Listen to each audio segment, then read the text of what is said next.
दोस्तों, क्या आप शेयर मार्केट में पैसा लगाने जा रहे हैं? अगर ऐसा है तो ये वीडियो आपके लिए इम्पोर्टेंट हो सकती है। आपको कुछ खास बातों का ध्यान रखना है। अगर आप इन बातों को फॉलो करते हैं तो आपके लॉसेस की संभावनाएं काफ़ी कम हो जाएंगी और जो आपने इन्वेस्टमेंट की है उसके ऊपर रिटर्न जो है वो काफ़ी अच्छी आ सकती है। तो पहली आपको ये बात ध्यान रखनी है कि आपने जो भी इन्वेस्टमेंट करनी है उसका सारा अमाउंट आपको एक बार में इन्वेस्ट नहीं करना है। सपोज़ कीजिए कि आप 1 लाख रुपया शेयर मार्केट में लगानी चाह रहे हैं, तो आप उसको 25,000 की 4 इंस्टॉलमेंट्स में या 33 की 3 इंस्टॉलमेंट्स में आप उसको इन्वेस्ट कर सकते हैं। इसका बेनिफिट ये होगा कि सपोज़ आज आपने फर्स्ट इंस्टॉलमेंट अपनी 33,000 की लगाई और जिन शेयर्स में लगाई किसी वजह से मार्केट में करेक्शंस आती हैं, तो अब आपको लगेगा कि मैं इस रेट पर ले सकता था, लेकिन क्योंकि अब आपके पास पैसा पड़ा हुआ है तो आप अपनी सेकंड इंस्टॉलमेंट इस प्रकार से उस शेयर में लगा सकते हैं। इसी प्रकार से अगर फर्दर कोई करेक्शंस आती हैं तो आप अपनी फाइनल इन्वेस्टमेंट जो है वो आप उसमें कर सकते हैं।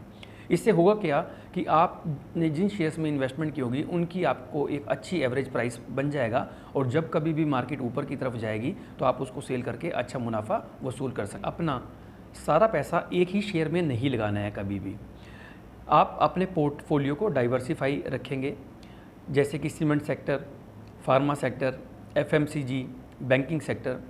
कुछ अमाउंट आप किसी एक सेक्टर में, दूसरा अमाउंट किसी दूसरे सेक्टर में। इस प्रकार से रखने से होगा क्या कि अगर कोई एक सेक्टर आपका पर्टिकुलर जो है लो परफॉर्म भी कर रहा होगा तो दूसरे सेक्टर्स जो हैं उसमें अच्छा परफॉर्म हो रहा होगा, तो आपकी एक कवरिंग बन जाएगी। दोस्तों, कोई कितना भी एक्सपर्ट क्यों ना हो, ज़रूरी नहीं कि उसने जो इन्वेस्टमेंट की है वो हमेशा सही ही हो। तो गलती आपसे भी हो सकती है। अगर आपने कहीं ऐसी जगह इन्वेस्ट कर दिया या कोई पर्टिकुलरली ऐसा शेयर ले लिया है जिनके प्राइसेस काफ़ी कम आ जाते हैं, तो उसमें घबराने की ज़रूरत नहीं है। अगर आपकी कंपनी वो फंडामेंटली स्ट्रॉन्ग है तो आपको उस शेयर को होल्ड करके रखना है, क्योंकि कभी ना कभी 1 साल में, 6 महीने में वो शेयर वापस उस लेवल पर आएगा, बल्कि उस लेवल को भी क्रॉस करके जाएगा। उस समय आप अपना प्रॉफिट बुक कर सकते हैं।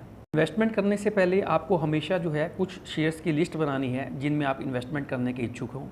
उनको 2-4 दिन, हफ्ता 10 दिन स्टडी कीजिए, उनकी मूवमेंट देखिए और फिर उनमें से उन शेयर्स को शॉर्टलिस्ट कर लीजिए जो आपको ज़्यादा स्ट्रॉन्ग लगते हैं, जो फंडामेंटली स्ट्रॉन्ग हैं।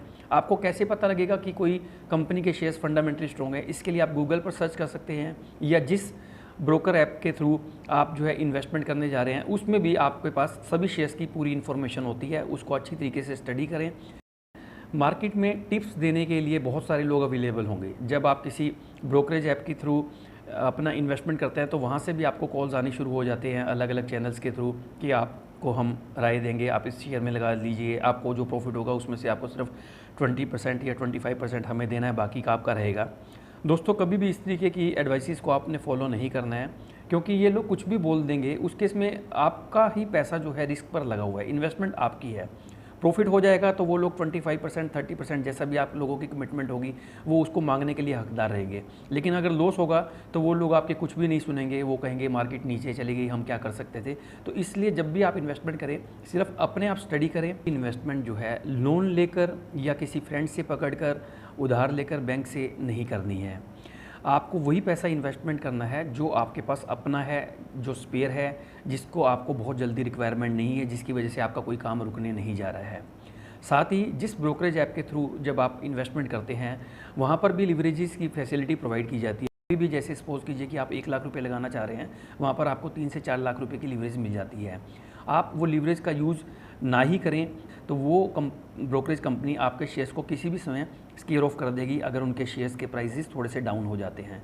तो इसलिए बेहतर होगा कि आपके पास जो खुद की इन्वेस्टमेंट है उसी को ही आप उस शेयर्स में इन्वेस्टमेंट करें। आपके पास जो शेयर से रिटर्न आती है, चाहे वो डिविडेंड के तौर पर आ रही है या आपके शेयर के प्राइसेस बढ़ जाते हैं, आप सेल परचेज़ कर रहे हैं और आपको कुछ प्रॉफिट होता है, तो आप कोशिश कीजिए कि उसका कुछ पोर्शन, मान लीजिए आपको घर के खर्चे के लिए 20%, 30% अगर उसमें से निकालना है तो बाकी का पोर्शन उसको री इन्वेस्ट करें।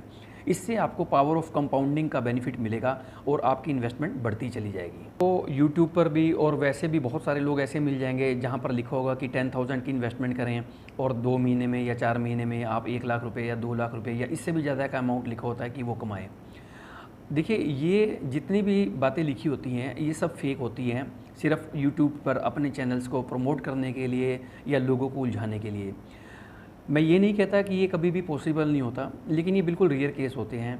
लाखों में से कोई एक आध केस ऐसा होता है जिसमें आप 10,000 20,000 की इन्वेस्टमेंट करें और उसको 4-5 लाख रुपए आप 2-3 महीने में कमा लें। क्योंकि कारण क्या है कि एक नॉर्मल वे में ही आप लोगों की अर्निंग होती है।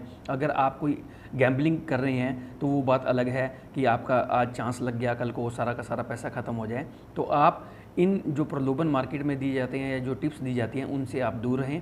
आप अपने बेसिस पर ही सारी कैलकुलेशंस करें। तो दोस्तों, ये थी कुछ टिप्स।